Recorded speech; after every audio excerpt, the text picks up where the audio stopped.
Municipal ఎన్నికలపై తెలంగాణ జాగృతి అధ్యక్షురాలు కవిత కీలక వ్యాఖ్యలు చేశారు. జాగృతి ఇంకా పూర్తిస్థాయి రాజకీయ పార్టీగా మారలేదని, అందుకే ఈ ఎన్నికల్లో పోటీ చేయడం లేదని స్పష్టం చేశారు. మున్సిపల్ ఎన్నికల్లో ఎవరు మద్దతు కోరినా ఇస్తామని కవిత తెలిపారు. అవసరమైన చోట తనతో పాటు జాగృతి నేతలు ప్రచారం చేస్తారని చెప్పారు. ఇక ఫోన్ ట్యాపింగ్ కేసు తుది దశకు చేరుతుందనే నమ్మకం తనకు లేదన్నారు. కావాలనే హరీష్ రావుకు సిట్ నోటీసులు ఇచ్చి డైవర్షన్ చేస్తున్నారన్నారు కవిత. దీనిపై మరింత సమాచారం మా కరెస్పాండెంట్ చందు అందిస్తారు. రైట్ చందు, చెప్పండి. మున్సిపల్ ఎన్నికలు రాబోతున్నాయి. ఈ నేపథ్యంలో ఈరోజు జాగృతి అధ్యక్షురాలు కవిత కొన్ని కీలక వ్యాఖ్యలు చేశారు. మున్సిపల్ ఎన్నికల్లో తమ అభ్యర్థులు ఎవరు పోటీ చేయాలని చెప్పారు. ఎందుకంటే ఇప్పటికే పార్టీ ఇంకా ఎస్టాబ్లిష్ కాలేదు, పార్టీ పనుల్లోనే నిమగ్నమై ఉన్నాం కాబట్టి ముఖ్యంగా ఇప్పటికే చాలామంది నేతలు తమకు ఫోన్ చేస్తున్నారు. ఖచ్చితంగా జాగృతి నుంచి పోటీ చేస్తామని చెప్తా ఉన్నారు. కానీ తాము ఇంకా పార్టీ పెట్టలేదు కాబట్టి ఇక్కడ పోటీ చేయడం లేదు. కాకపోతే యువత మహిళలు ఎవరైనా పోటీ చేస్తే మాత్రం ఖచ్చితంగా వాళ్ళకైతే జాగృతి తరపున మద్దతు ఉంటుంది, సహకారం ఉంటుంది.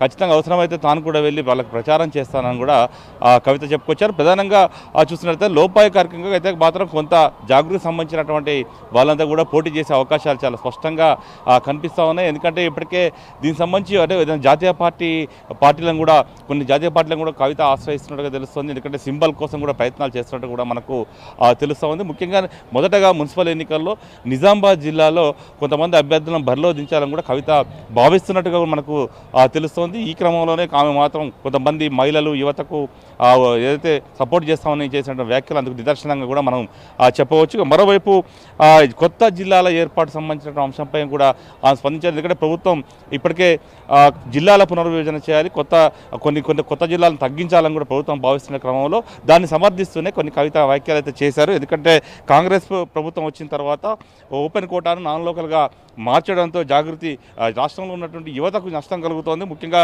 జాగృతి తరపున అధ్యయనం చేస్తున్నాం, జిల్లాల పునర్విభజన కమిషన్ ఏర్పాటు చేస్తే నివేదిక కూడా తాము ఇస్తామంటూ కూడా ఆమె చెప్పుకొచ్చారు. ఇక మరోవైపు ఫోన్ ట్యాపింగ్ అంశానికి సంబంధించిన దానిపై కూడా కవిత స్పందించారు. అసలు ఫోన్ ట్యాపింగ్ తుది వరకు కూడా కొనసాగుతుంది విచారణ అనుకోవడం లేదు. దీనివల్ల ఫోన్ ట్యాపింగ్ బాధితులకు కూడా ఎలాంటి న్యాయం అయితే జరగదు. మున్సిపల్ ఎన్నికల్లో అయితే ఖచ్చితంగా యువతకు మహిళలకు మద్దతు ఇస్తామని కవిత చెప్పారు. ఇక మరోవైపు ఫోన్ ట్యాపింగ్ అంశంపైన కూడా కవిత స్పందించారు. అసలు ఫోన్ ట్యాపింగ్ తుది వరకు విచారణ కొనసాగుతుందని తాను అనుకోవడం లేదు. ఖచ్చితంగా ఫోన్ ట్యాపింగ్ బాధితులకు ఎలాంటి న్యాయం జరగదు అని నేను బలంగా విశ్వసిస్తున్నాను కూడా చెప్పుకొచ్చారు. మరోవైపు గతంలో ఈ ఫోన్ ట్యాపింగ్ సంబంధించి హరీష్ రావు ఫోన్ కూడా ట్యాప్ చేశారని కూడా వి ప్రకాష్ కూడా చెప్పారు. కానీ ఇప్పుడేమో అసలు ఫోన్ ట్యాపింగ్ జరగలేదు అంటున్నారు. ఖచ్చితంగా ఫోన్ ట్యాపింగ్ బీఆర్ఎస్ ప్రభుత్వ హయాంలో జరిగింది అనేటువంటి అంశాన్ని కూడా ఆమె చెప్పుకొచ్చారు. ప్రస్తుతం హరీష్ రావు అదేవిధంగా రేవంత్ రెడ్డి కావాలనే విచారణ తెర మీద తీసుకొచ్చి డ్రామాలు ఆడుతున్నారు. వాళ్ళిద్దరూ కూడా ఒకటే అంటూ ఆమె చెప్పుకొచ్చారు. ఇక మరోవైపు చూసినట్టయితే పార్టీకి సంబంధించి కూడా ఇప్పటికే పార్టీకి సంబంధించిన ప్రక్రియ కూడా కొనసాగుతోంది. పార్టీకి సంబంధించి ఎన్నికల కమిషన్కి కూడా త్వరలోనే వెళ్ళబోతున్నాం. అయితే ఎన్నికల కమిషన్ వద్ద కూడా తమ పార్టీని అడ్డుకునేటువంటి కుట్ర కూడా చేస్తారు అనే అంశాన్ని కూడా కవిత తెర మీద తీసుకొచ్చారు. ఇక మరోవైపు బలమైన రాజకీయ భవిష్యత్తు కోసం పటిష్టమైనటువంటి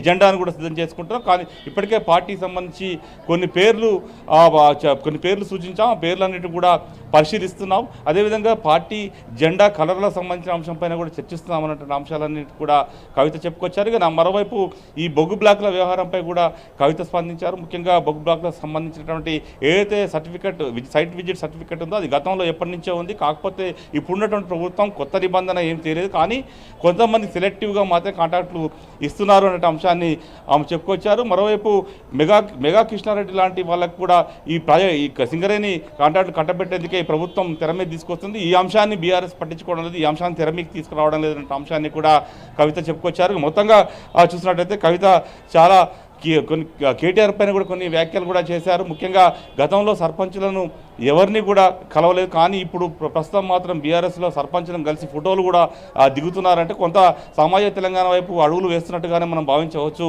అంటూ కూడా చెప్పుకొచ్చారు. ఇక మరోవైపు సికింద్రాబాద్ జిల్లాకు సంబంధించినటువంటి దాంట్లో ఇప్పుడు బీఆర్ఎస్ ఆందోళన చేస్తూ ఉంది. ఈ క్రమంలో ఆమె కొన్ని కేటీఆర్పై వ్యాఖ్యలు చేశారు. గతంలో సికింద్రాబాద్ జిల్లా అని ఆందోళన చేస్తే అప్పుడు బీఆర్ఎస్ ప్రభుత్వం అరెస్టులు చేసింది. ఇప్పుడేమో మళ్ళీ జిల్లా పేరుతో మళ్ళీ ఉద్యమాలు అంటుంది. ఖచ్చితంగా సికింద్రాబాద్ జిల్లాను చేయాల్సిందని కూడా జాగృతి తరపున తాము కూడా పోరాడతామంటూ కూడా చెప్పుకొచ్చారు. ఓవరాల్గా మొత్తం మున్సిపల్ ఎన్నికలు కావచ్చు, రాష్ట్రంలో జరుగుతున్న పరిణామాలన్నింటిపైన కూడా కవిత సుదీర్ఘంగా స్పందించారు. Right, thank you.